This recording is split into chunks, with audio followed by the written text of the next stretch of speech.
네, 저녁 강의의 현장에 오신 여러분들을 환영하고 기뻐하고 또 감사드립니다. 온라인으로밖에 할 수밖에 없는 입장에 있는 분들은 어쩔 수가 없지만 가까이 계신 분들은 현장에서 나와서 강의를 들으면 훨씬 좋습니다. 그죠? 맞죠? 네. 저는 지금 생명샘 교회 유라동에 있는 생명샘 교회 담임을 하고 있는 김영엽 목사입니다. 저는 그동안에 성경만 이렇게 강의를 해왔는데 이번 학기에는 이 소그룹 인도법에 대해서 강의를 좀 하게 됐습니다. 제가 아마 오랫동안 학생 선교단, 대학생들 선교단체에서 있어서 소그룹은 뭐 잘 이야기할 수 있을 거다 생각해서 저에게 이게 맡겨진 것 같습니다. 아무튼 또 2주밖에 안 되지만 짧은 시간 동안에 여러분들과 함께 좋은 시간 가졌으면 참 좋겠습니다. 말씀만 들으시는 분은 나가셔도 되는데요. 이 강의를 지금 들으셔야 되는 분들은 꼭 좀 잘 들어주시면 고맙겠습니다. 저녁 시간에는 출석을 앞부분에 출석했던 것을 참고로 해서 그대로 이제 받으니까 제가 이 시간에는 출석을 다 부르지는 않겠습니다. 그리고 출석을 불러도 2주 만에 얼굴하고 이름하고 다 매칭을 할 수가 없습니다. 그래서 여러분이 양해해 주시기를 바랍니다.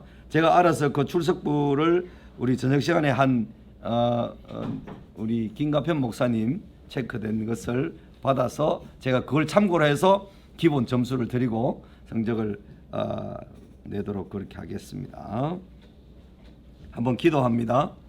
하나님 아버지 감사합니다. 이번 학기에 또 이렇게 한 학기를 잘 달려와서 마지막까지 이르게 하시니 감사합니다. 이제 이번 주와 다음 주 한 주일 남아 있습니다. 하나님께서 우리에게 이 귀한 바이블 플러스를 공부하게 하셨는데 이 시간들을 가장 유익하게 활용하고 쓸 수 있도록 인도해 주시기를 간절히 기도합니다. 주님께서 지금 이 시간도 함께 해주셔서 우리가 유익한 시간 가질 수 있도록 도와주시옵소서. 예수님의 이름으로 기도 올려옵나이다. 아멘. 예, 저녁 시간에는 낮 시간에는 주로 한마음교회 분들이 많고 저녁 시간에는 우리 동훈교회 분들이 많은 것 같습니다. 동훈교회 말고 다른 교회에서 오신 분 좀 손들어 보십시오. 네. 한 분이십니까? 네, 감사합니다. 그러면 우리 집사님 성함이 어떻게 되시죠? 손현국입니다. 손현국. 예, 동남교회 있습니다. 동남교회. 네네네네. 익히 많이 들었습니다. 제가 말씀을 제일 앞에 앉아서 열심히 공부하신다는 이야기를 들었습니다. 소그룹 인도법을 하면서 소그룹이 왜 필요한가? 소그룹에 대한 이야기를 하겠습니다. 소그룹이 있으면 대그룹이 있다는 말이죠. 그죠? 큰 모임이 있는가 하면 소모임이 있다는 거죠. 큰 모임은 우리가 주일날 낮에 제일 많이 모이는 교회 전체 공동체가 모이는 그것을 큰 모임, 대그룹 이렇게 말하고, 소그룹은 아주 작은 단위의 모임들을 말하는데 작게는 뭐 전도회도 할 수 있겠고 전도회라고도 할 수 있겠죠. 그러나 전도회, 선교회 이런 것은 뭐랄까요? 행정적이고 너무 공식적인 그런 모임이라서 삶을 나누고 교제해서 소그룹이 가지고 있는 그 특성과 유익을 제대로 거기에서 그 모임에서 만들어내기가 참 어렵습니다.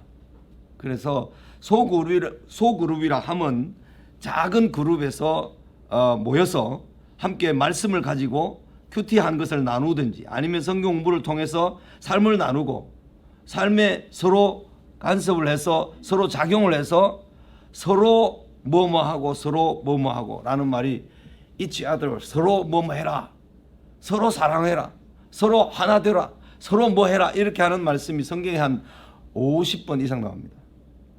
서로 뭘 해라, 서로 화답하라, 서로 화목하라, 뭐 이런 말씀들이 아주 많이 사용되었는데 그 교회가 소그룹 모임을 언제부턴가 인식하기 시작을 했는데, 이것은 사실은 오늘날 인식하게 되면서 21세기 된 이런 때 인식하게 된 때부터 뭔가 중요하게 여겨지고 그것이 작용할 수 있다, 이런 의미가 아니고, 원래 예수님께서 그리고 구약에서부터 소그룹과 소그룹의 장점과 유익함들을 많이 가지고 있었던 것을 기록으로 알 수 있습니다.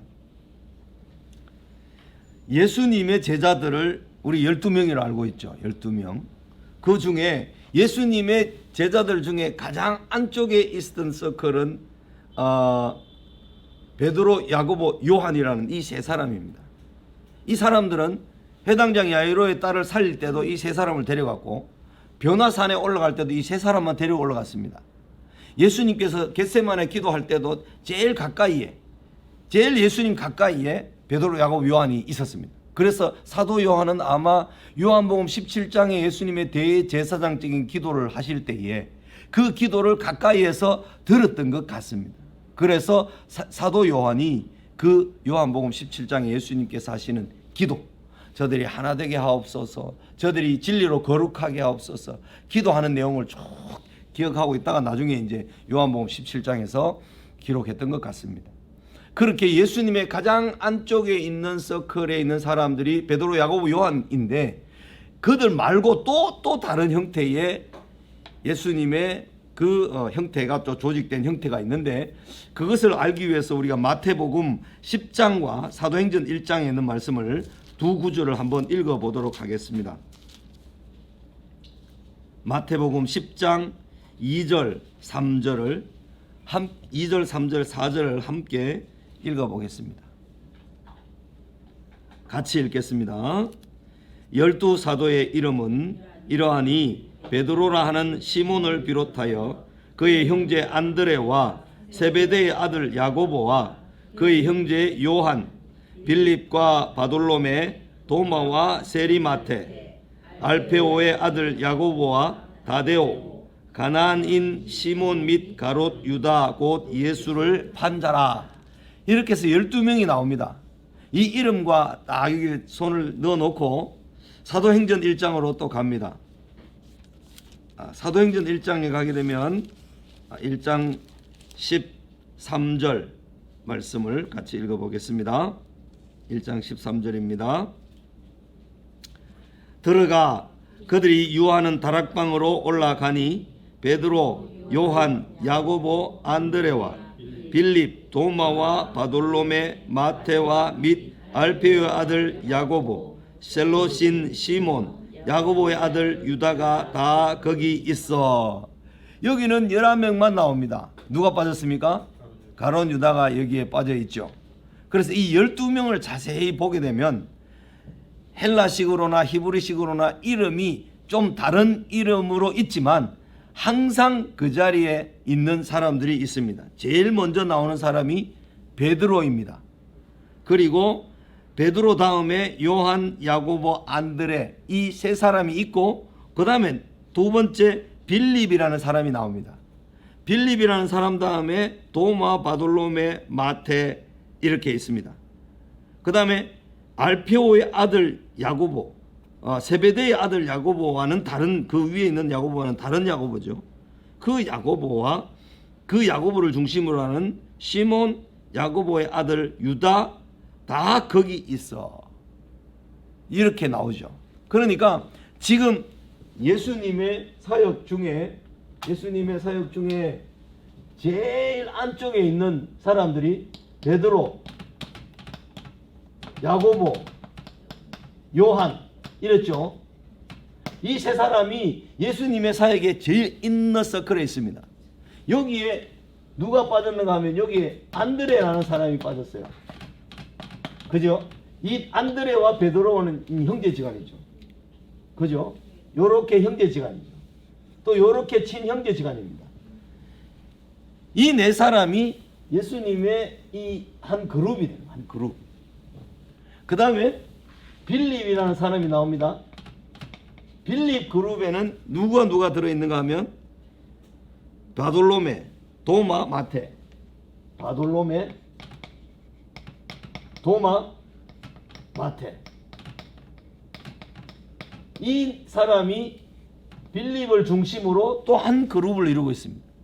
왜 그렇게 해석을 하고 왜 그렇게 이해를 하는가 하면 예수님의 제자들의 이름이 나오는 곳에 이 베드로라는 사람과 이 빌립이라는 사람과 그 다음에 야고보라는 사람은 항상 그 위치에 있는 겁니다.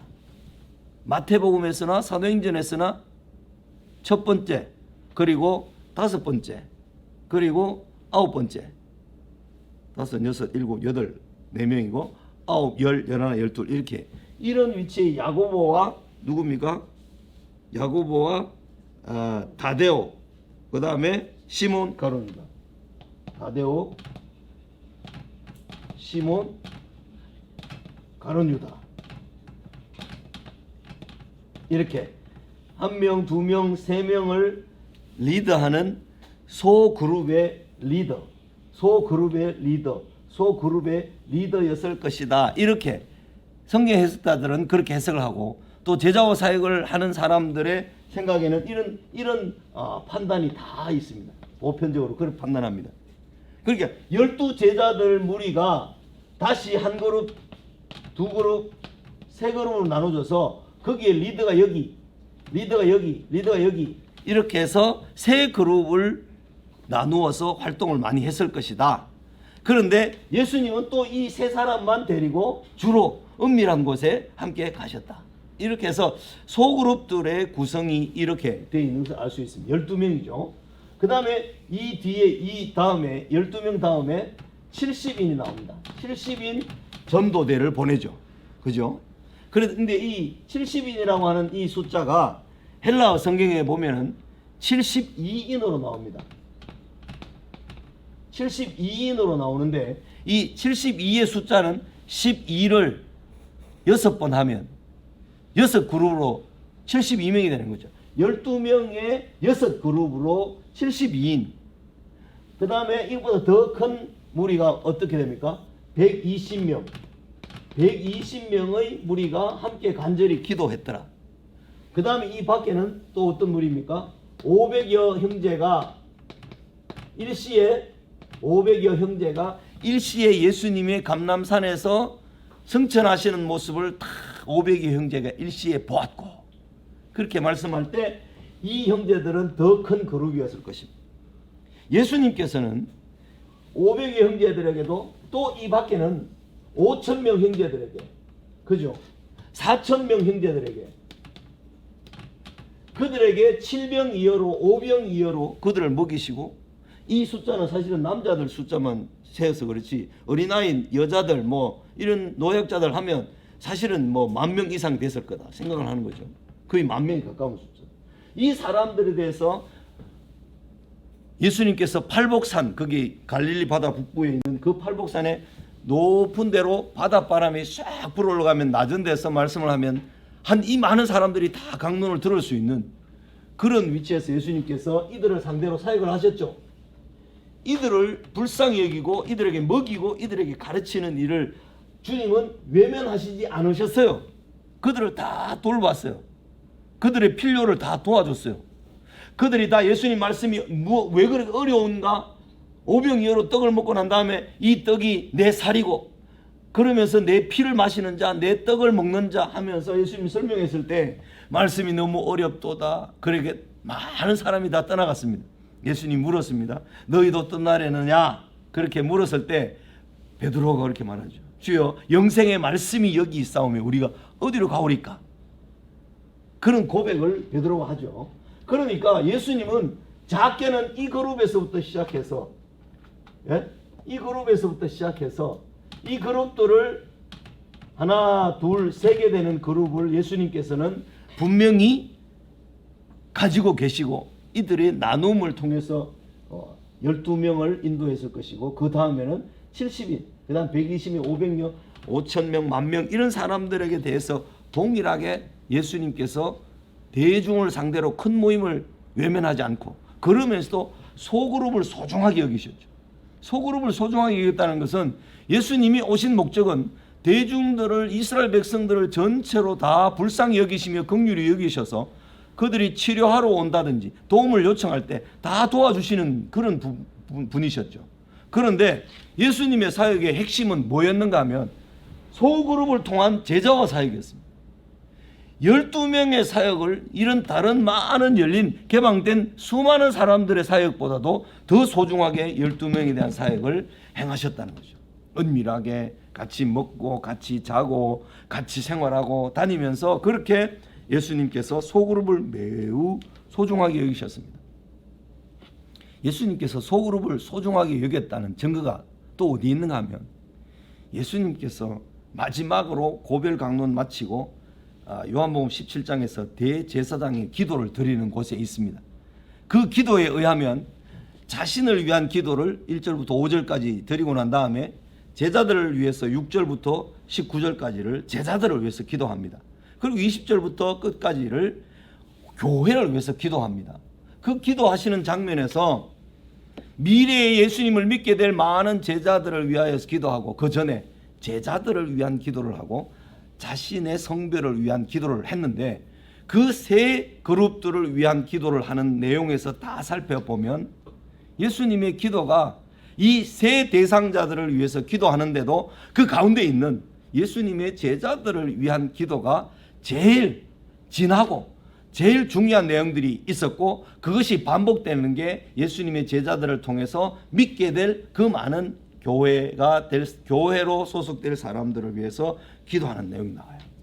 그런데 예수님의 사역을 17장에서 잘 보여주는 내용이 예수님께서는 진리를 근거로 해서 예수님이 이루신 일을 하나님께 보고하고 그 다음에 예수님의 제자들이 미래에 이루게 될 것을 위해서 기도하는 이런 장면이 나옵니다. 그러니까 예수님께서 진리를 말씀하고 영생은 곧 유일하신 참 하나님과 그의 보내신 자 예수 그리스도를 아는 것입니다. 이게 진리죠. 진리에 해당되는 입니다 말씀을 하고 그 다음에 제자들을 위하여서 기도하는데 교회를 위해서 기도하는데 기도할 때 진리를 가지고 먼저 보고를 합니다. 이 세 파트에서 모두 진리도 들어있고 예수님의 사역을 보고하는 내용도 들어있고 예수님의 제자들이 사역하는 그 기도의 분량에도 예수님의 보고하는 그런 내용이 다 들어있습니다. 보고하는 내용은 예수님의 사역을 아버지께 보고하는 거잖아요. 예수님의 사역을 하나님께 보고하는 내용을 말씀하실 때 요한복음 17장 6절에서 8절에 보면 내가 아버지께로부터 받은 말씀을 저들에게 주었습니다. 저들은 그 말씀을 받고 내가 아버지께로부터 온 줄을 알았사오며 내가 아버지께로부터 보내심을 받았음을 믿었사오며 저들이 진리를 순종하였나이다 하는 보고의 말씀을 내가 이 땅에 온 모든 일을 이제 다 이뤘습니다 하는 그 보고를 요한복음 17장 6절에서 8절까지 내용에서 제자들에게 말씀을 주었는데 그들이 알고 믿고 순종했다는 말씀을 쭉 하나님께 보고합니다. 그 보고가 어떤 의미가 있는가 하면 예수님께서 이 땅에 오셔서 할 일을 다 이루었다, 완성했다 하는 그 보고인데 그 보고가 핵심이 되는 객체가 누구냐면 제자들이었다는 거죠. 예수님이 오셔서 이 땅에 그 랍비들 그리고 바리새파들 사두개파 사람들이 다 나를 믿고 나를 알게 되었습니다. 그 일을 위해서 내가 왔는데 그 일을 다 행했습니다. 그렇게 보고하지 않고 예수님께서 12 제자들을 얻어서 그들을 위하여 다 말씀을 주었는데 그들이 받고 알고 깨닫고 믿었습니다. 순종했습니다. 이제 내가 아버지께로 갈 수가 있게 됐습니다. 이런 보고를 요한복음 17장에서 하고 있다는 거죠. 그렇기 때문에 예수님의 사역의 핵심은 소그룹에 있었습니다. 대중들에게 있기보다는 소그룹에 있었습니다. 오늘날 우리 교회가 이 사실을 제대로 발견하지 못하면 대모임으로 왕창 큰 그룹의 모임만 하고 있다가 코로나 같은 사태가 2년 3년 장기적으로 진행되면 반이든지 3분의 1이든지 그냥 뚝 잘려나가는 거죠.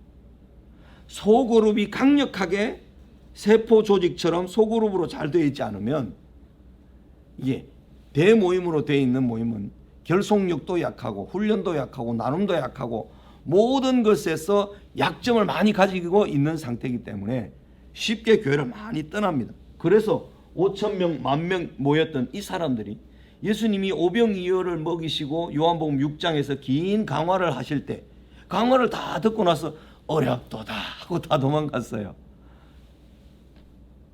그런 장면에서 예수님이 제자들에게 물었을 때는 제자들은 영생의 말씀이 여기 있는데 우리가 어디로 갑니까? 그렇게 이제 말을 했던 거죠.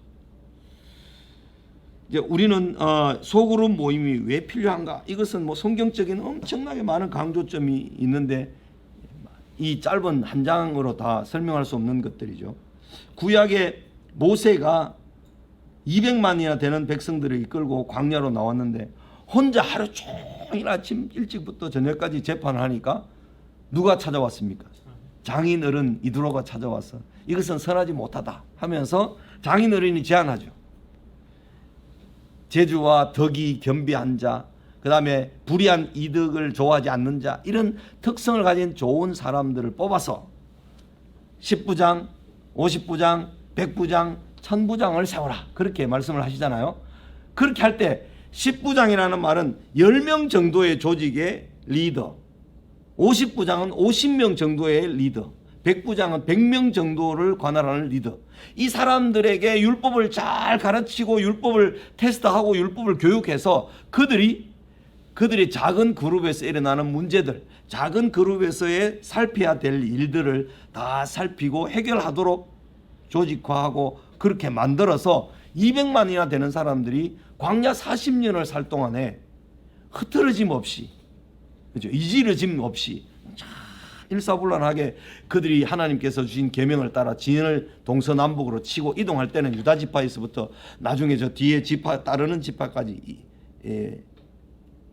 이사갈 지파입니까? 서불론 지파 제일 뒤에 이제 따라오는 그런 지파들까지 쭉 해서 광야를 다 지나서 이제 가나안 땅에 들어가게 되는데 그 모든 힘이 어디에 있었는가 하면 이 소그룹의 조직력, 소그룹의 역학, 거기에 이 200만이나 되는 인구가 광야 생활을 할 수가 있었고 무사히 가나안 땅으로 들어갈 수가 있었다 하는 것이죠. 이 소그룹에 있어서의 특징을 제가 최근에 나온 책인데 김명호 목사라고 하는 분이 지었는데요. 서울의 대림교회 목사님이시고 옛날에 오카논 목사님이 계셨던 사랑의 교회 부목사로 국제 제자 훈련원을 리드하셨던 분인데 이분이 교회를 하면서 소그룹의 중요성을 알고 너무나 중요하게 여겨서 이 최근에 교회를 위해서 책을 냈는데 이게 시중에 이제 나오게 됐습니다. 나왔는데 이 책을 제가 이제 한번 참고로 해서 보니까 옛날에 우리가 선교단체에서 2학년이 1학년을 돌보고 3학년이 2학년을 돌보고 4학년이 3학년을 돌보고 하면서 소그룹 모임을 아주 강화해서 리더해 나가는 그런 모임에 대한 통찰을 가지고 잘 설명을 했더라고요. 그런데 이분이 한 설명에 이게 지금 물이 없어가지고 이 닦기가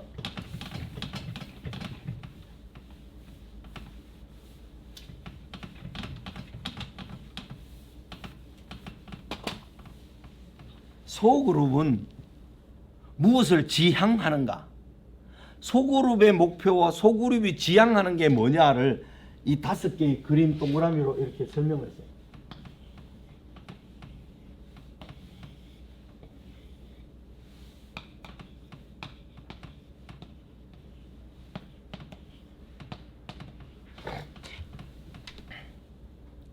소그룹은 교회 조직에서 소그룹이라고 하는 것은 첫 번째는 이렇게 화살표를 위로 그렸습니다.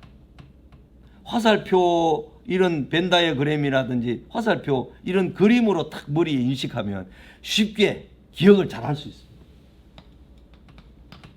하나님께 예배, 하나님을 영어롭게 하고 하나님을 높이고 하나님을 알아가고 하나님을 경배하는 이런 예배가 소그룹이 지향하는 아주 중요한 예배를 잘할 수 있도록 돕는 것.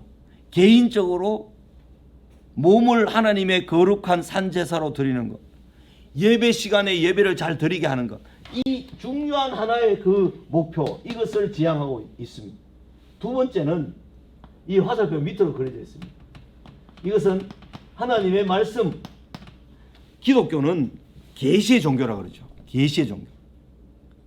다른 종교는 자기가 얼마만큼 치성을 드리고 얼마만큼 목욕 제기를 해서 열심히 빌기만 하고 믿기만 하면 그 정성으로 신이 그 정성에 탐복해서 은혜를 주고 은혜를 베푸는 것인데, 기독교는 하나님의 말씀과 계시가 있습니다.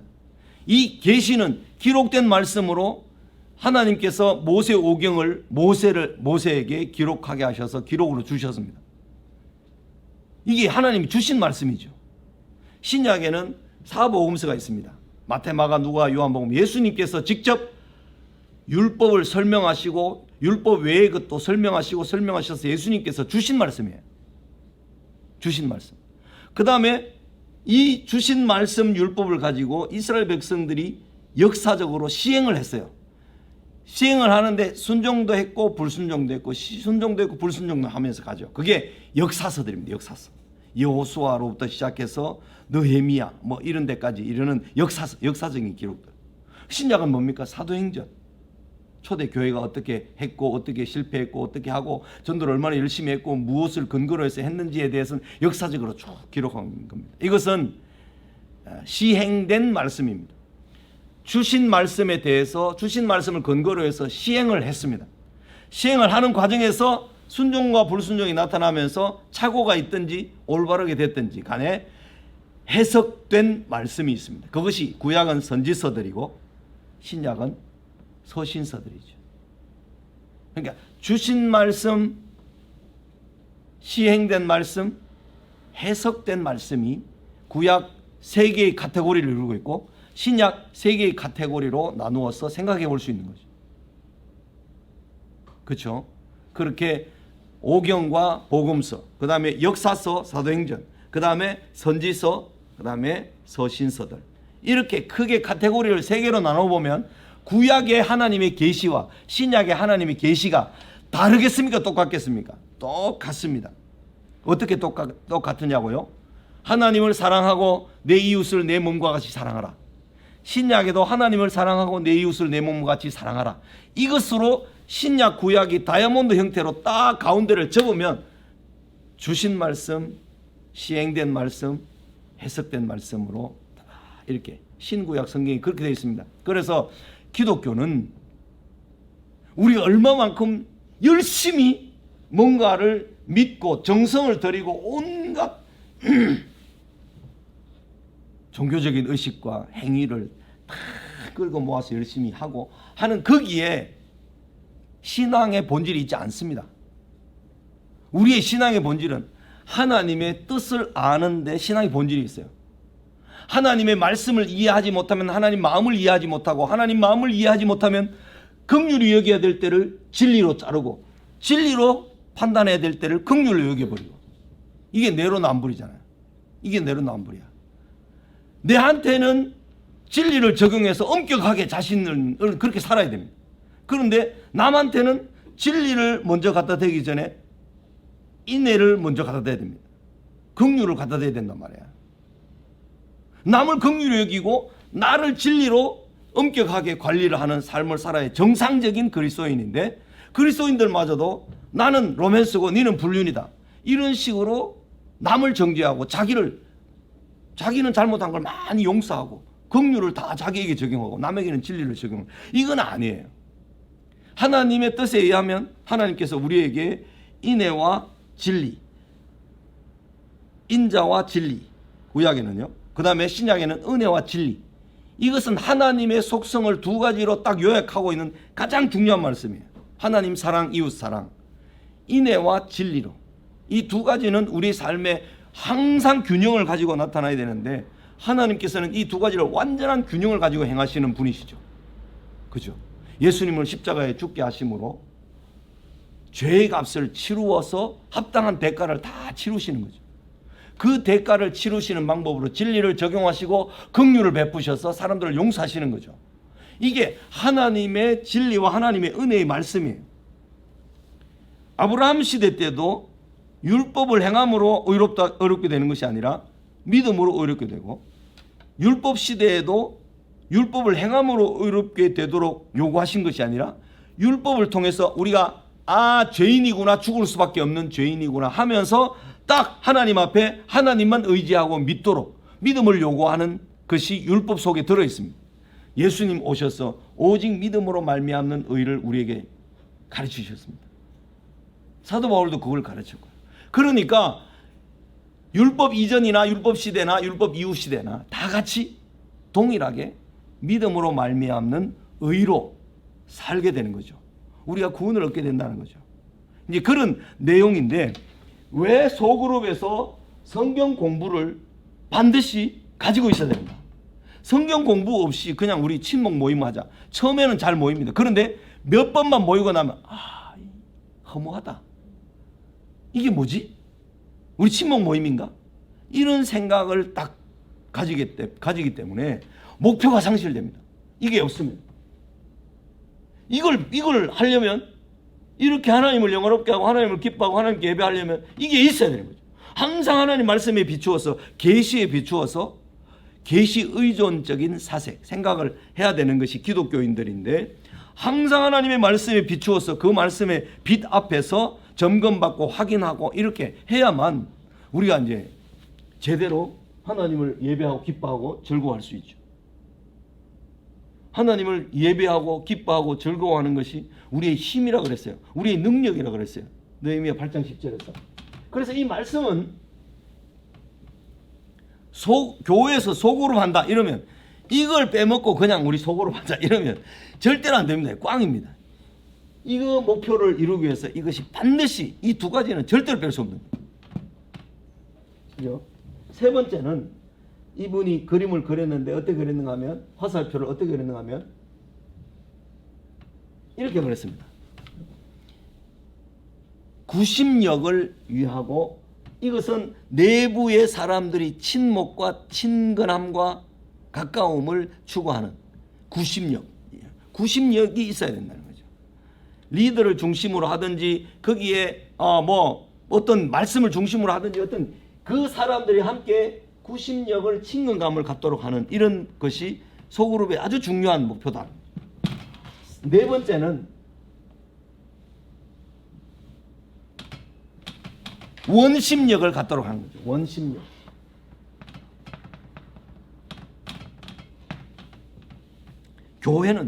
교회 모인 사람들끼리 서로 유무상통할 정도로 친하고 또 서로 가까워지고 모든 형편과 사정을 알아서 도우려고 하고 막 이런 열심이 있는 것이 반드시 필요합니다. 소그룹에서. 그 다음에 소그룹은 안에 있는 사람들 그 서너 명만 가까이 막 친근감이 있으면 되는 게 아니고, 이 소그룹에서 이루어지는 친근함과 하나님 말씀과 예배하는 이런 것이 결국은 밖을 향해야 된다는 거죠. 밖을. 베드로 후서 1장 5절에서 9절 말씀에 보면, 믿음이라는 데다가 덕을 다하고, 덕에다가 지식을 다하고, 지식에다가 경건을 다하고, 경건에다가 형제의 우애를 다하고, 이렇게 쭉 나가서 사랑을 더하라, 이렇게 말씀하는 8가지가 쭉 나옵니다. 이 8가지를 보면 믿음이라는 것에서 출발해야 된다. 믿음은 어디에서 나옵니까? 들음에서 나오고, 들음은 하나님의 말씀으로부터 말미암는다 이랬죠. 그래서 믿음이 기준이 된다는 말씀은 하나님의 말씀에 근거하여서 그 말씀을 받아들이고 그 말씀에 순종하는 것을 근거로 해서 우리의 신앙생활이 출발이 됩니다.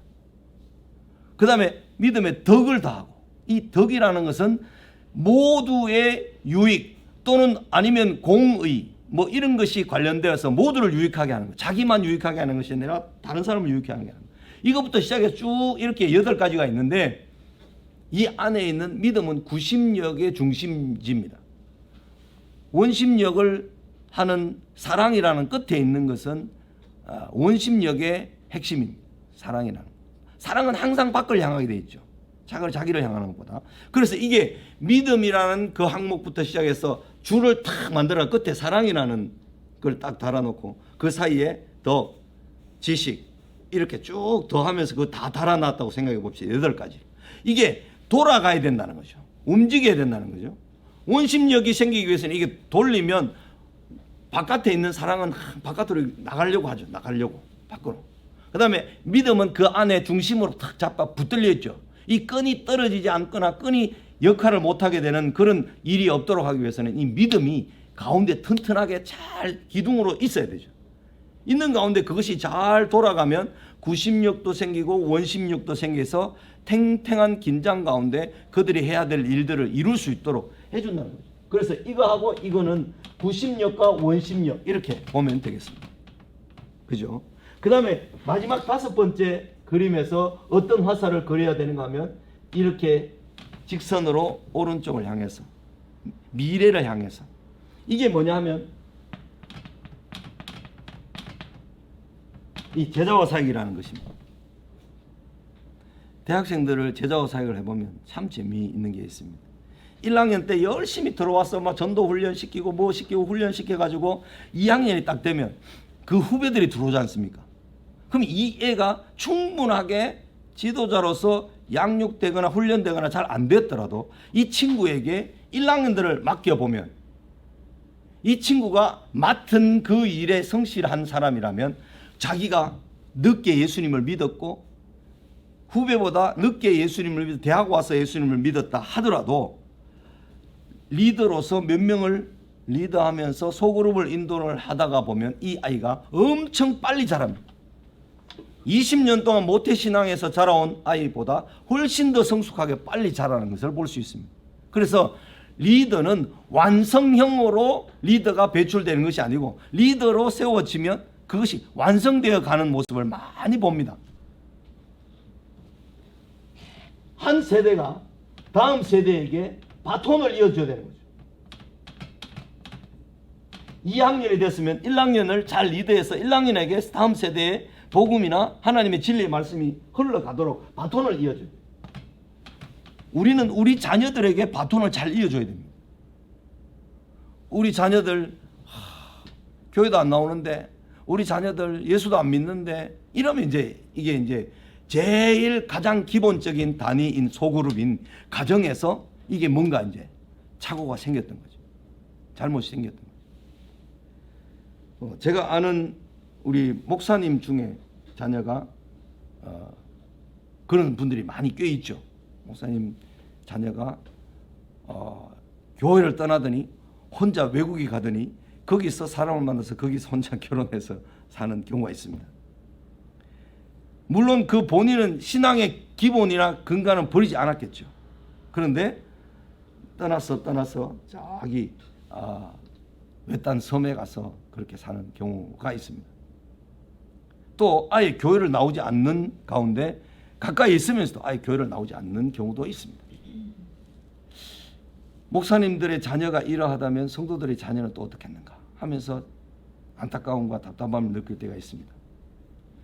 우리들의 가정에서 소그룹이 얼마만큼 튼튼하게 우리를 통해서 우리 자녀들에게 이 세대 이음이 잘 되고 있는가? 이것은 우리의 소그룹을 지금 우리 자녀들을 통해서 평가해 볼 수 있는 아주 중요한 자료가 되는 거죠. 그래서 소그룹에 대해서 우리가 이 5가지 그림으로 그림 금방 이해할 수 있겠죠. 위로 하나, 밑으로 하나, 그 다음에 동그라미 안으로 하나, 동그라미 바깥으로 하나, 그 다음에 옆으로 하나. 이러면 이 소그룹이 지향하는 바 목표가 무엇이고 이 소그룹이 해야 될 내용이 무엇인가를 어느 정도 다 짐작할 수가 있겠죠. 그러면 우리가 이제 소그룹을 어떻게 할 수 있는가 하는 것들을 좀 구체적으로 남은 시간들에 살펴보면 좋겠죠. 그죠? 소그룹이 있으면 대그룹이 있습니다. 대그룹. 역학관계를 잠깐 한번 보겠습니다. 3쪽에 가서 이것이 어떤 역학적인 관계로 있는가를 한번 보겠습니다. 소그룹, 이거 제가 좀 자켓을 벗겠습니다. 죄송합니다.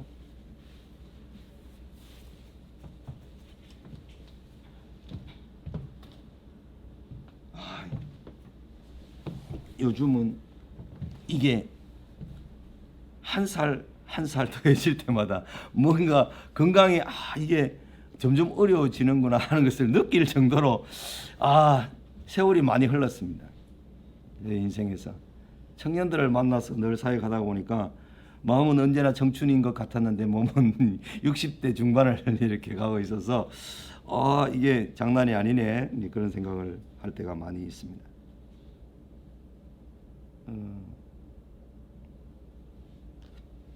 소그룹 예배, 소그룹과 큰 모임의 역학관계를 제가 한번 읽어봅니다. 예수님의 제자 사역이 오늘날 우리들의 제자와 사역에 적용돼야 할 함은 두말할 나위가 없습니다. 예수님의 사역 원리에서 오늘 우리 사역을 점검받아야 합니다. 예수님의 많은 사역 원리를 크게 두 가지로 분류하라면 소수에게 집중된 사역과 대중에게 기꺼이 자신을 내어주시는 사역이라고 할 수 있을 것입니다. 어떻게 하면 소수에게 집중된 사역을 하면서도 대중에게 자신을 적극적으로 개방하시고 그들의 필요에 부응할 수 있었을까? 어떻게 하면 우리가 대모임에도 열심히 참여하면서 소그룹을 통해서 우리 자신이 준비되고 우리 자신이 훈련되고 우리를 따르고 우리와 함께하는 사람들을 잘 양육하거나 훈련할 수 있을 것인가? 바이블 플러스를 하게 된 커다란 배경 중에 2020년입니까? 코로나가 대구에서 창궐을 했잖아요. 그때 큰일 났다 막 머리가 막 얻어맞는 것처럼 크게 히트를 받았어요. 큰일 났다. 야, 교회에 있는 사람들이 신천지를 엄청나게 많이 가 있잖아요. 지금 여기 우리 교단에서도 여기서 신천지로 간 사람들이 이제 있는 줄 아는데 어쨌든 이게 신천지가 그렇게 막 창궐해서 코로나 진원지가 되고 대구가 봉쇄되고 막 다른 사람 대구 사람들이 막 거기 오면 막 기절할 정도로 어렵게 여기고 막 그랬는데 그때 이것은 우리가 하나님의 말씀을 제대로 잘 양육하지 못하고 가르치지 못했다. 이것을 우리가 2014년도에 중단했던 평신도 신학원을 다시 하자.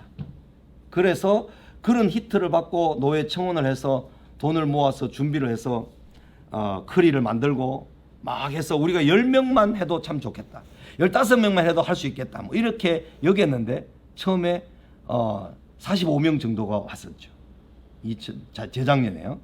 그렇게 해서 시작을 했는데 하나님께서 우리에게 놀라운 은혜와 선물을 베풀어 주셨어요. 지금까지 이렇게 3년째 하면서 하나님의 은혜를 많이 누리고 있습니다. 이것은 우리 이 바이블 플러스가 다시 시작하게 된 것은 코로나 때문에 그리고 신천지 때문에 자극을 받아서 우리가 하게 되었지만 우리가 정말 목표로 하는 것은 소그룹 리더들을 잘 양육하고 세우는 데 있습니다. 이제 여러분들은 교회에 가서 이 바이블 플러스를 마치고 나면 자기가 뭐 집사든지 권사든지 직분이 없든지 간에 어떤 위치에 있든지 간에 여러분들은 새 신자들이 들어왔는데 그 새 신자들을 내가 소그룹으로 한 2명 정도를 양육해 보겠습니다. 이런 자원하는 마음으로 자기가 전도했거나 자기가 전도되어 온 사람을 내가 맡아서 한번 양육해 보겠습니다 하면서 소그룹을 만드는 리더를 양성하는데 이 바이블 플러스의 중요한 목표가 있습니다. 우리는 큰 교회에서 자기가 맡은 직분에 자기가 맡은 역할에 이런 것들도 많이 있겠지만 그 역할들보다 더 소중하게 해야 되는 역할이 있다면 그것은 뭐냐면 새로운 신자들을 양육하고 그들의 필요에 부응해서 도와줄 수 있고 그들을 책임지고 딱 2명 정도를 잘 양육해보면 자기가 엄청나게 성숙하고 더 깊어집니다. 그런 결단을 할 수 있는 사람, 그런 실력을 갖춘 사람, 그런 마인드를 갖춘 사람을 양육하는 것이 이 바이블 플러스의 커다란 목표입니다.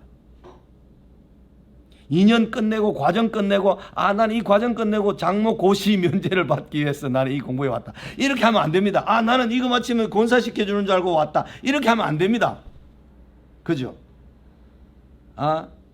이 모임은 내가 교회에서 새로 전도되어 온 사람, 새 신자들을 양육하도록 목사님께 도움을 받거나 또는 도움을 받아서 내가 매주일 준비를 해서 그 사람들과 함께 시간을 정해서 양육하고 찾아가고 만나고 할 수 있는 그런 소그룹 리더를 양성하는데 그리고 주일학교 교사들 이런 역할을 할 수 있도록 양성하는 데 그 목표가 있습니다.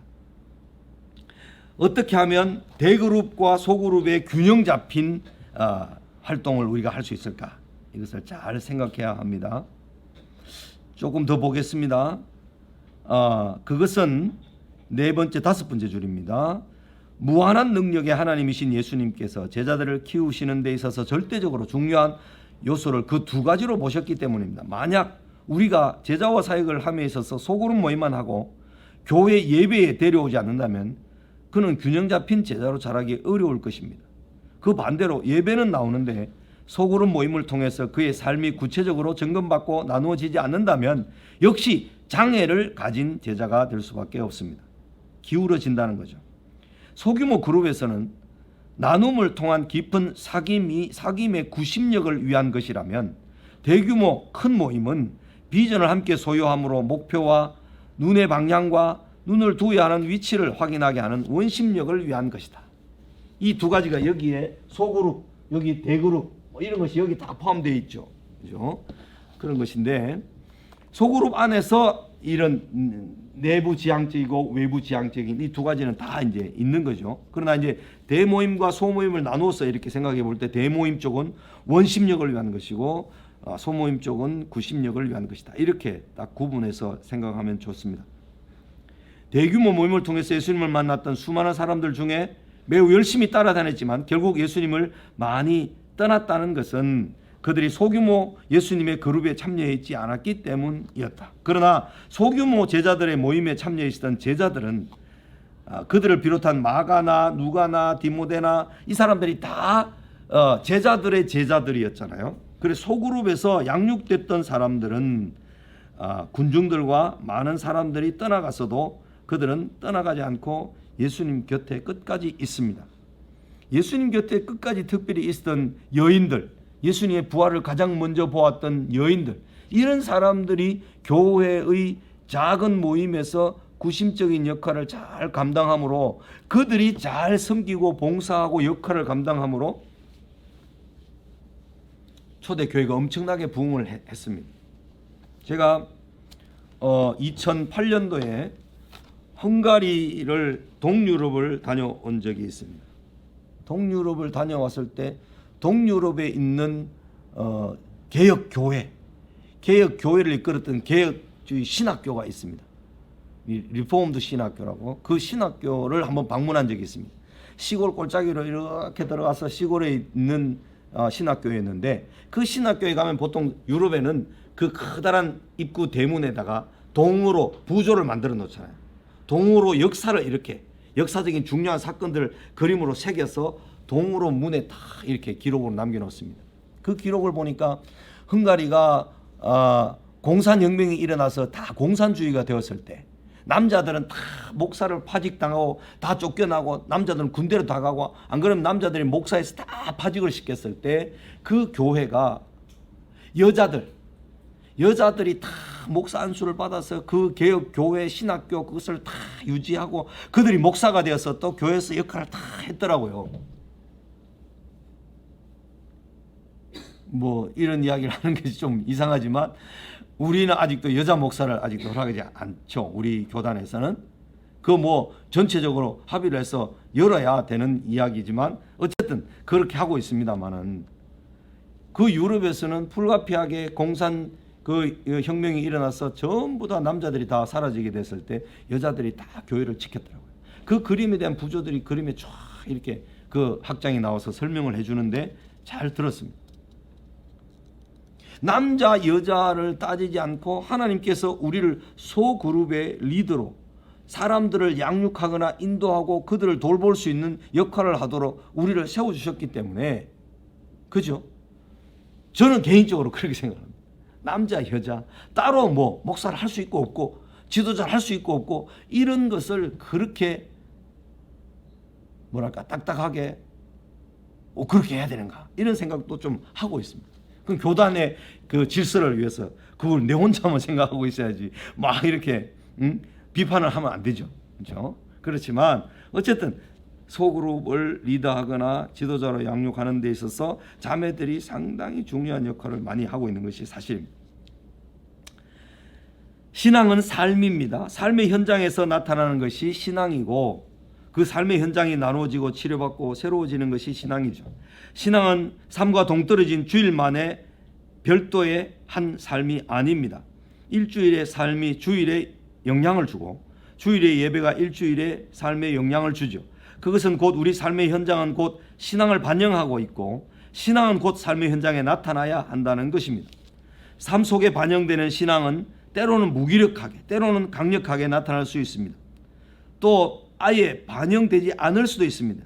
그런데 집단적으로 모이는 대규모 모임에서는 자기의 삶이 노출되거나 간섭받지 않아도 얼마든지 생존할 수 있습니다. 생활할 수 있습니다. 삶이 개방되지 않으면 도움을 받거나 치료되기는 불가능하죠. 더 이상의 발전도 기대하기 어렵습니다. 소그룹에서 이야기를 나누다가 보면 소그룹에 또 폐해가 있을 수 있습니다. 누구 단점을 이야기하고 누구 뭐 가십을 하고 누가 또 뭐 안 좋다는 이야기를 소문으로 확대하고 뭐 이렇게 되면 이건 이제 심각한 문제가 생기죠. 비판하는 것이 많아지고 그 이야기하는 가십하는 이야기가 많은 시간을 차지하게 되면 소그룹은 내가 이 그룹이 망하는 길로 가고 있구나 이렇게 생각하고 리더하는 사람이 딱 적절하게 끊어야 됩니다. 어떤 사람이 한 사람이 계속해서 질문을 막 계속 반복해서 한다든지 이러면 딱 끊어야 됩니다. 하루에 한 가지만 질문하시고 토론합시다. 두 가지 이상 넘어가면 우리가 배가 산으로 갑니다 하면서 딱딱 절제를 해가면서 리더가 그렇게 해야 되는 거죠. 그죠? 그래서 삶이 노출된다는 것이 얼마나 소중하냐면 삶의 노출을 스스로 자원해서 노출을 한다. 이게 돼야 치료가 될 수 있고 회복이 될 수 있고 도움을 받을 수가 있습니다. 그러기 위해서는 리더가 먼저 오픈을 잘 해야 되겠죠. 조심해서 하면서 오픈을 잘 해야 됩니다. 자기 속에 있는 온갖 생각들을 막 이야기할 수 있는 거라고 자유롭다고 생각해서 온갖 걸 다 이야기해버리면 또 심각한 문제가 생기니까 적절하게 오픈을 잘 해야 됩니다. 지혜롭게. 그럴 때 또 아픔을 가지고 있는 사람이 오픈을 잘 하게 되는 거죠. 저는 젊었을 때부터 오픈하는 삶을 너무 잘 훈련받아서 오픈하는 걸 좋아합니다. 좋아하는데 제가 40년 정도 이렇게 대학 시절부터 40년 넘게 신앙 훈련을 받으면서 한 길로 왔거든요. 제사 사역하면서 대학생 하면서 한 길로 왔지 않습니까? 한 길로 왔는데 최근에는 아내가 첫 번째 애를 낳을 때 9개월 만에 양수가 터졌는데 애가 거꾸로 있어서 제왕절개를 했지 않습니까? 그때부터 시작해서 몸에 칼을 대는 순간 우리 사람의 몸은 다 망가지고 부종이 일어나고 막 붓고 막 난립니다. 3년 동안 다 손톱 발톱을 깎아줘야 되고 막 설거지 다 해야 되고 뭐 이런 형태로 다 이제 지나갑니다. 3년이 되었는데 애가 또 둘째가 생겼는데 유산이 돼버립니다. 또 3년이 지났는데 7년이 되어서 둘째 애가 생겼는데 둘째 애 때는 조리를 산후조리를 잘해보자 해서 온갖 휴직을 2달간 받아가지고 했는데도 이게 또 안 됩니다. 똑같습니다. 죽을 지경이죠. 그래서 또 둘째를 낳고 3년이 지나서 좀 좋아졌는데 세월이 흘러서 유방암이 생겼어요. 아내가 유방암이 생겨서 절제를 하고 림프를 제거하고 하니까 또 칼을 댔잖아요. 땀이 막 팥줄까지 흐르고 막 한여름에도 막 땀이 너무 흘러서 내복을 입고 하루에도 뭐 저녁에도 한 6번씩 7번씩 내복을 갈아입어야 돼요. 그래서 다 죽어가면서 가물가물해가지고 기침을 하면서 여름에도 등에 손을 얹어서 자지 않으면 이 따뜻하잖아요. 그래 등에 손을 얹으면 그래가지고 잠자고 이렇게 하면서 지냈는데 12년 동안 항암 이후에 12년 동안 잘 지냈어요. 최근에 한 2년 동안 또 어려움이 있고 환란이 있고 고통이 있으면서 유방암이 폐암으로 전이가 됐어요. 물이 차가지고 폐에 물이 차가지고 숨을 못 쉬어 막 헐떡이면서 막 너무 힘들어서 물을 막 하루에 1리터 1.5리터씩 빼면서 점검을 해보니까 폐에 암이 전이된 거예요. 가족력이 있어서 우리 집사람이 참 걱정을 하면서 지금 항암은 안 하지만 표적 치료제를 통해서 치료를 하고 있습니다. 최근에 제가 좀 건강이 좀 안 좋아지고 있습니다. 4번에 걸쳐서 그렇게 한결같이 하나님을 향해서 가고 있는데 네 번째 또 이렇게 딱 암이 재발되어서 사기다 뭐 이러니까 재발되면 무조건 사기래.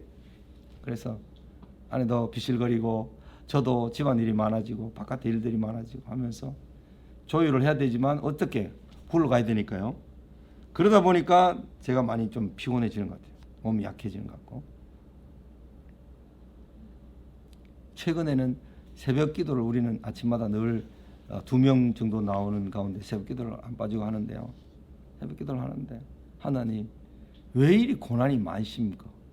왜 이리 내 인생에 고난이 이렇게 많습니까? 하나님께 좀 푸념을 했어요. 이때까지 올 때는 그런 적이 없었는데 이번에는 그런 생각이 좀 들더라고요. 주님께서 뭐라고 하시겠습니까? 내 은혜가 네게 족하도다. 그 말씀하시는 것밖에 들을 수가 없습니다. 내 은혜가 네게 족하도다. 그러면서 저는 최근에 환난에 대한 말씀을 많이 봅니다. 로마서를 요즘 아침에 큐티를 하면서 보는데 로마서는 복음을 잘 설명한 논리적인 교리를 위한 책이 아니고 편지로서 로마에 있는 성도들이 많은 환난을 당하고 고난을 당하는 가운데 환난을 당하느냐? 환난을 기뻐해라, 즐거워해라. 왜냐하면 환난은 인내를 낳고 인내는 연단을 낳고 연단은 소망을 낳기 때문이다. 이 소망이 우리를 부끄럽게 하지 않는다. 아까 김가빈 목사님도 그 말씀을 하시는데 환난은 소망, 부끄럽지 않는 소망을 낳아서 우리가 그 환난 중에도 즐거워할 수 있다. 이 말씀을 들으면서 이 말씀을 로마서를 지금 아침마다 묵상을 하면서 하는데 거기에 들어있는 연단이라는 이 의미의 말이 무슨 말인가 하면 캐릭터라는 뜻입니다. 캐릭터, 특성, 인격, 사람으로 말하면 한 사람의 인격, 그 사람의 됨됨이, 그 사람의 신앙 인격, 이걸 만드는 거죠. 무엇이?